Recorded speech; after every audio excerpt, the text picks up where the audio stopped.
याज्ञवल्क्य जी कहते हैं, हे भरद्वाज मुनि सुनो, विधाता जब जिसके विपरीत होते हैं तब उसके लिए धूल सुमेरु पर्वत के समान भारी और कुचल डालने वाली बन जाता है।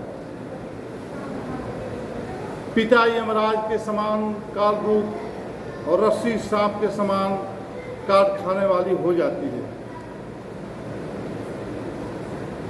भरद्वाज जी कहते हैं कि विधाता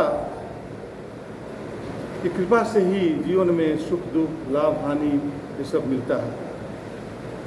वो कब किसको राजा बना दे, कब किसको रंक बना दे, कब किसको बुद्धिमान बना दे, कब किसको निर्धन बना दे, कब अमीर बना दे, गरीब बना दे, ये विधाता के ऊपर ही होता है।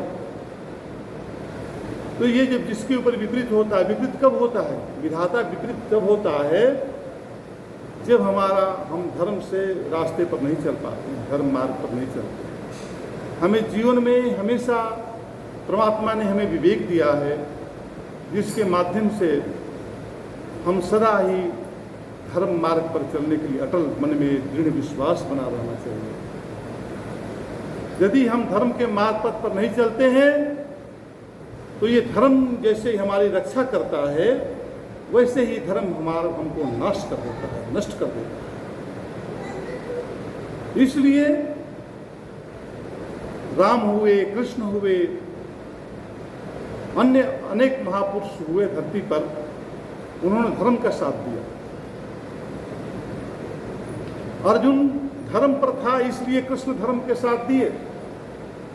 अर्जुन युद्ध नहीं करना चाहता था, फिर भी कृष्ण ने उन्हें धर्म का मार्ग दिखाकर युद्ध करने के लिए विवश किया, क्योंकि धर्म से बड़ा कुछ नहीं है।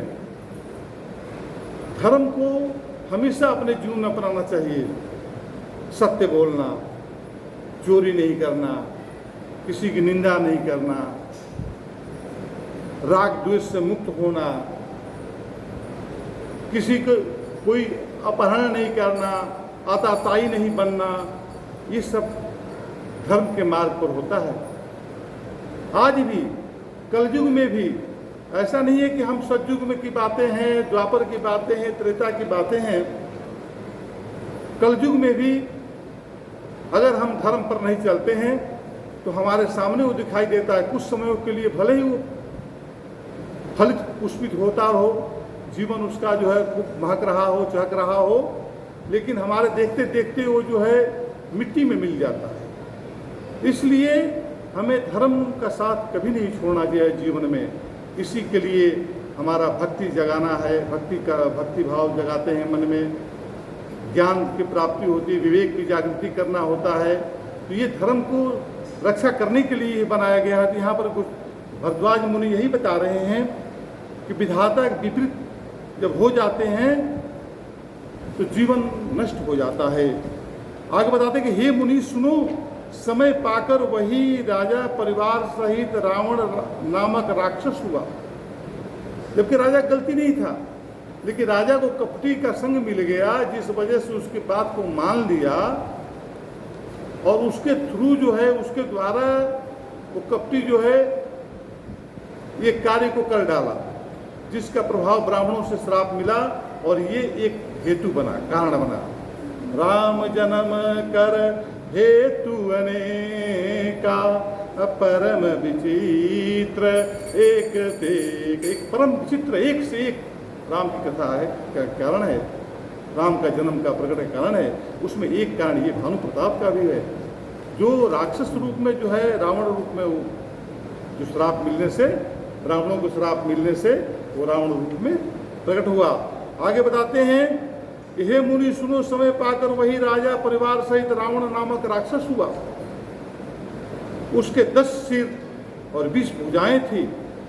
वह बड़ा ही प्रचंड और शूरवीर था। अरिमर्दन नाम का जो राजा का छोटा भाई था भानु प्रताप का, वह बल का धाम कुंभकर्ण हुआ। उसका जो मंत्री था, जिसका नाम धर्मरुचि था, जिस धर्मरुचि को उसने जो है राक्षस रूप में आकर उसको हटा दिया और उसको ऊपर वहाँ पर बैठा कर रसोई बनाया। तो ये बता रहे हैं कि जिसका नाम धर्मरुचि था वह रावण का सौतेला भाई विभीषण। कुंभकर्ण तो हुआ, कुंभकर्ण जो है अरिमर्दन उसका भाई था, और ये प्रताप का जो भाई छोटा भाई था, अरिमर्दन नाम था उनका, वो वही जो है कुंभकर्ण बने और ये विभीषण बना है।